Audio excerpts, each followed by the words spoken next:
তারুণ্য নির্ভর নতুন বাংলাদেশে বিনিয়োগ করতে চীনা ব্যবসায়ীদের প্রতি আহ্বান জানালেন প্রধান উপদেষ্টা ডক্টর মোহাম্মদ ইউনূস। বেইজিংয়ে বিনিয়োগ সংলাপে তিনি এ আহ্বান জানান। বিনিয়োগ সম্ভাবনার কথা তুলে ধরে আশ্বাস দেন এ সংক্রান্ত যে কোনো সমস্যার দ্রুত সমাধানের। 4 দিনের চীন সফরের তৃতীয় দিন বেইজিংয়ে চীনা বিনিয়োগকারীদের সঙ্গে মতবিনিময় অনুষ্ঠানে অংশ নেন প্রধান উপদেষ্টা ডক্টর মোহাম্মদ ইউনূস। শুরুতেই তুলে ধরেন পরিবর্তিত বাংলাদেশে বিনিয়োগ সম্ভাবনার চিত্র।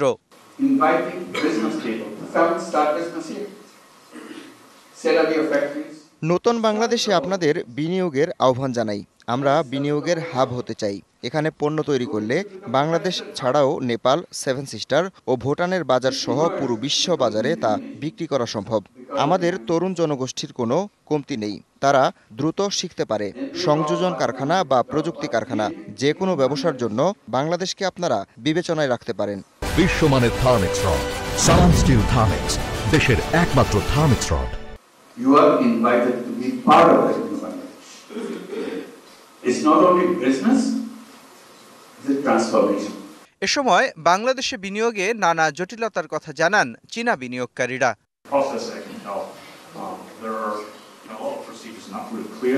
জবাবে প্রধান উপদেষ্টা জানান, গেল 8 মাসে বাংলাদেশ অনেকটাই বদলে গেছে। সূচনা হয়েছে বড় পরিবর্তনের।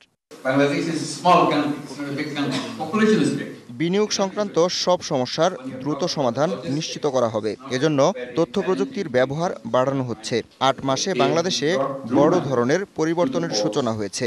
এ পরিবর্তনে আপনাদেরও অংশ নেয়ার আহ্বান জানাই।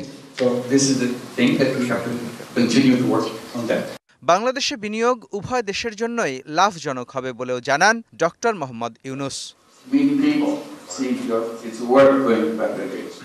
মুস্তাফা মাহবুব, ডিবিসি নিউজ ডেস্ক।